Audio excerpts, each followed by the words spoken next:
विरोचक innocent असतो at the end of the day.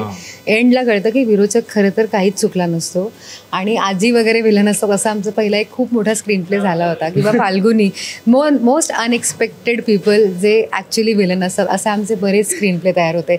आणि ऐश्वर्याताई तर या गोष्टीवर ठाम आहे की विरोचक म्हणजे तिचं जे कॅरेक्टर आहे जे आपण म्हणजे जगत मान्य आहे की ते विलन आहे, पण तिचं म्हणणं ती काय चुकते, तिने काय केलं, तिने ढकललं, तिला हवी होती प्रॉपर्टी, ती इतकी कन्व्हिन्स्ड आहे तिच्या पात्राला घेऊन. नमस्कार, मी मधुरा शिधाई आणि कलाकृती मीडियावर तुम्हा सगळ्यांचं मनापासून स्वागत आहे. तुमच्या सगळ्यांची लाडकी मालिका 7व्या मुलीची 7वी मुलगीने नुकताच 500 भागांचा टप्पा गाठलेला आहे आणि तुमच्या प्रेमाने आणि आशीर्वादामुळे हा टप्पा पूर्ण करता आलाय त्यांना. आणि त्यानिमित्ताने माझ्याबरोबर आहे सगळ्यांचा लाडका अजिंक्य आणि तितिक्षा. हाय हाय हाय. सगळ्यात आधी सगळ्या प्रेक्षकांकडून तुमच्या दोघांचं आणि तुमच्या पूर्ण टीमचं खूप खूप अभिनंदन. थँक्यू. कसे आहात? खूप खुश, खूप जास्त आनंदी. आणि 500 भागांचा टप्पा गाठलाय तुम्ही आणि मला असं वाटतं की एक वेगळा टाइम स्लॉट असताना आणि इतक्या सगळ्या मालिकांच्या त्या कॉम्पिटिशनमध्ये मंदिराळीमध्ये आपल्या मालिकेने 500 भाग पूर्ण करणं हा फार मोठा टप्पा असतो आणि प्रेक्षकांमुळेही तुम्ही झालेलं आहे आणि तुम्ही अहोरात्राची मेहनत घेतली आहे सगळ्यांसाठी, त्यामुळे झालेलं आहे. मला सांगा 500वा एपिसोड आणि आधी थोडंसं मागे गेलं तर तो पहिला एपिसोड किंवा तुम्ही पहिली सेटवरती तुमची झालेली ती भेट, काय एक थोडंसं मागे जाऊन काय सांगायला आवडेल?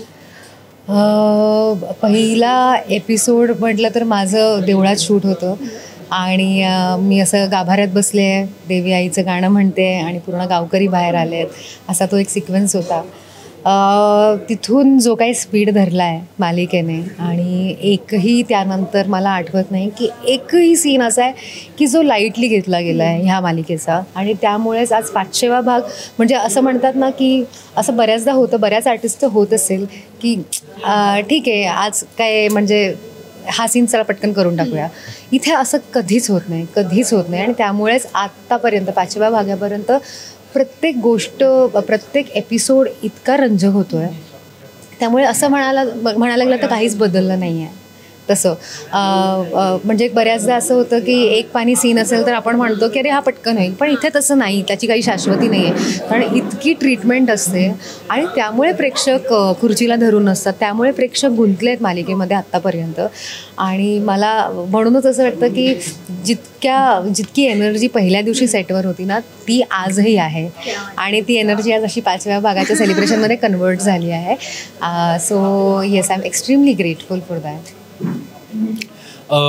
मालिकेची कथा इतकी इंटरेस्टिंग आहे की जितकी इन्व्हॉल्वमेंट आमची पहिल्या एपिसोड्समध्ये होती, कारण की सस्पेन्स होता, थ्रिलर आहे, जरा वेगळ्या धाटणीची मालिका आहे. तर सुरुवातीचे भाग आम्हाला जेवढा इंटरेस्ट होता तेवढा स्क्रीन प्लेमध्ये आजही इंटरेस्ट असतो. आजही सेटवर आल्यावर आम्ही तेवढेच क्युरियस असतो की आज काय होणार आहे, पुढे आता काय होणार आहे, ही काय करणार आहे, विरोचक आता नवीन काय करणार आहे, मला अजून काय सहन करायचं आहे. एखादा स्क्रीन प्ले वाचल्यानंतर जिथे फ्रीज होतो त्याच्यानंतर आम्ही एक्सायटेड असतो रे पुढचा स्क्रीन प्ले आला का, काय झालं पुढे. तर अर्थात जर ज्या अर्थी ते आम्हाला फील होतं त्या अर्थी ते प्रेक्षकांना अर्थातच फील होत असणार. आणि लिहून एक येतं पण ते 10 पट अजून रंजक करून ते तुमच्या पुढे मांडलं जातं. त्यामुळे आय एम शुअर प्रेक्षकांनी त्यामुळेच हे 500 भाग होऊ दिलेत.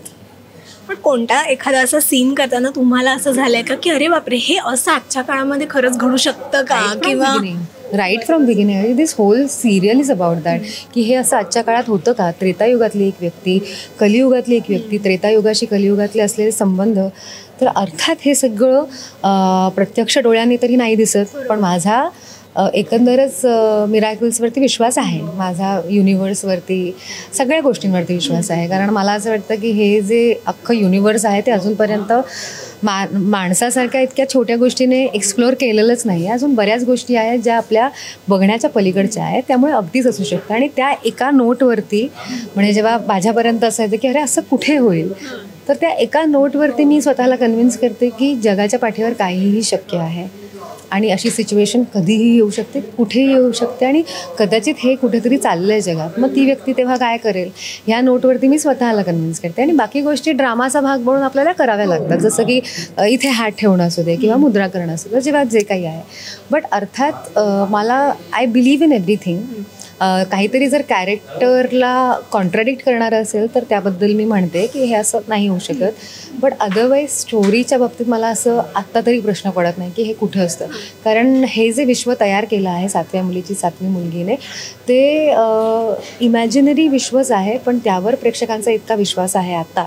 आणि प्रेक्षक जितक्या कन्व्हिन्सिंगली, आमच्या एवढेच कन्व्हिन्स्ड प्रेक्षक आहेत आणि तेही क्वेश्चन नाही करत, मग आम्ही होतो कोण क्वेश्चन करणारे. मालिकेमध्ये ज्यावेळेस एखादा ट्विस्ट येतो किंवा काहीतरी एक धमाका होणार असतो, जसं आता होणार आहे लवकरच, प्रत्येक प्रेक्षकांना त्याची उत्सुकता असते, त्यांच्या कमेंट्स असतात की काय असेल पुढे, किंवा त्यांच्यामध्ये ना त्यांची स्टोरी रेडी झालेली असते की पुढे काय. सेटवरती तुमच्या काय अशा चर्चा असतात किंवा तुमच्या अशा काही स्टोरीज बनल्यात? खूप. प्रत्येक सीनला आम्ही आमचा एक वेगळा स्क्रीन प्ले, वेगवेगळ्या स्लॉटसाठी आम्ही वेगवेगळे स्क्रीन प्ले याच पात्रांना घेऊन तयार करत असतो प्रत्येक सीनला. साधारण हे असं झालं असेल, खरं तर हे असं झालं होतं. हे एक आमच्या एंटरटेनमेंटसाठी एक वेगळी स्टोरी येऊ देत.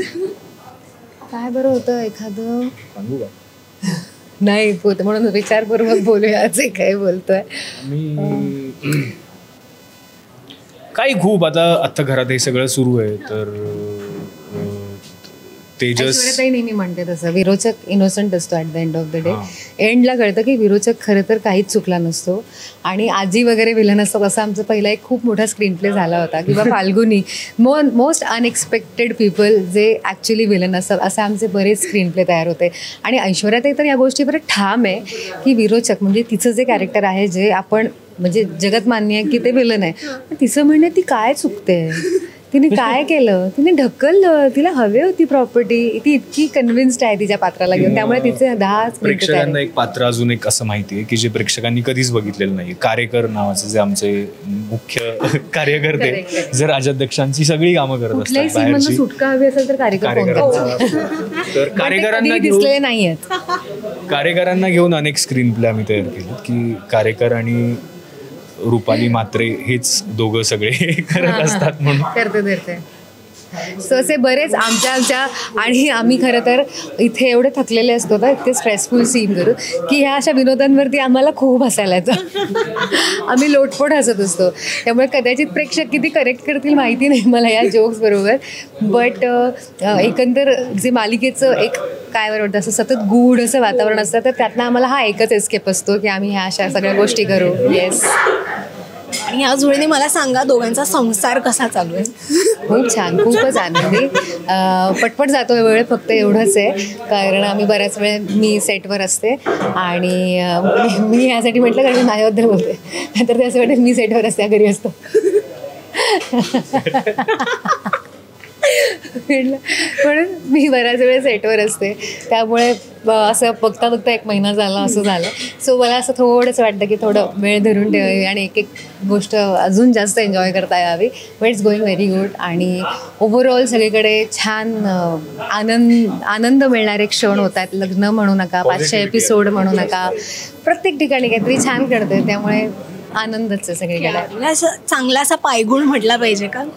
हो, ऑफकोर्स. म्हणजे खूप मी तर खूप घरातले खूप मागं लागल्यानंतर आता लग्न केलं, तर मला असं वाटलं की आधी करायला पाहिजे होतं, कारण की लग्न झाल्यानंतर एक वेगळी पॉझिटिव्हिटी ऑफकोर्स फील होते आणि छान वाटतंय. काम इतकं छान सुरू आहे, थोडा वेळ कमी पडतो, पण मला असं वाटतं की हा आमच्या कामाचा भाग आहे, तर तेवढा ॲक्सेप्टन्स दोघांनाही असल्यामुळे मजा येते.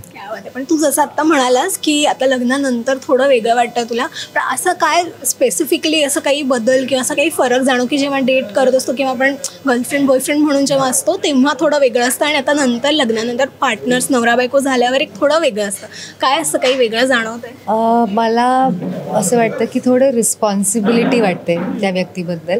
आधी मैत्री लेवलला असतं थोडंसं रिलेशनशिप गर्लफ्रेंड बॉयफ्रेंड या नोटवर असतं, तर काही गोष्टी अशा कॅज्युअली घेतल्या जातात, पण आत्ता ती आपसूक एक रिस्पॉन्सिबिलिटी वाटते समोरच्याच्या सेफ्टीसाठी, त्याच्या खाण्यापिण्यासाठी, आणि ते 2 वे आहे, असं नाही की एकाच साईडने होतं की त्याबद्दल आपण जबाबदार असल्यासारखं वाटतं की नाही, म्हणजे दोघांचे दिवस छानच गेले पाहिजे त्यासाठी. सो ती गोष्ट हा एक गोड बदल झाला आहे.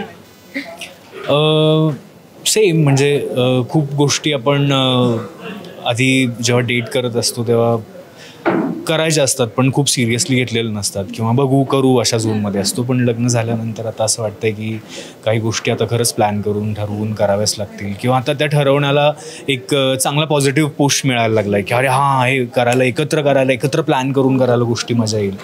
सो ती एक्साइटमेंट वाढली की आता छान एकत्र प्लॅन करून दोघांनी एकत्र ठरवून गोष्टी एकत्र अचीव्ह करायच्या, त्याची मजा जास्त यायला लागली. अशा खूप गोष्टी आहेत खरं तर. खूप मस्त वाटलं मला तुमच्याशी गप्पा मारून आणि वेळाभावी थोड्या कमी गप्पा मारतोय पण आम डॅम शुअर जेव्हा 1000 भागांचे टप्पा गाठेल तेव्हा आपण अजून जास्त गप्पा मारूयात. आणि ह्या 500 भागांसाठी तुम्हाला खूप खूप शुभेच्छा आणि पुढच्या सगळ्या वाटचालीसाठी wish you all the very best. Thank you so much. Thanks a lot. Rasika हो, कलाकृती मीडिया म्हणजे मनोरंजनाची लयलूट. मनोरंजन क्षेत्रातील किस्से व घडामोडींचा आस्वाद घेण्यासाठी कलाकृती मीडिया या यूट्यूब चॅनलला सबस्क्राईब करा आणि व्हिडिओ लाईक करा.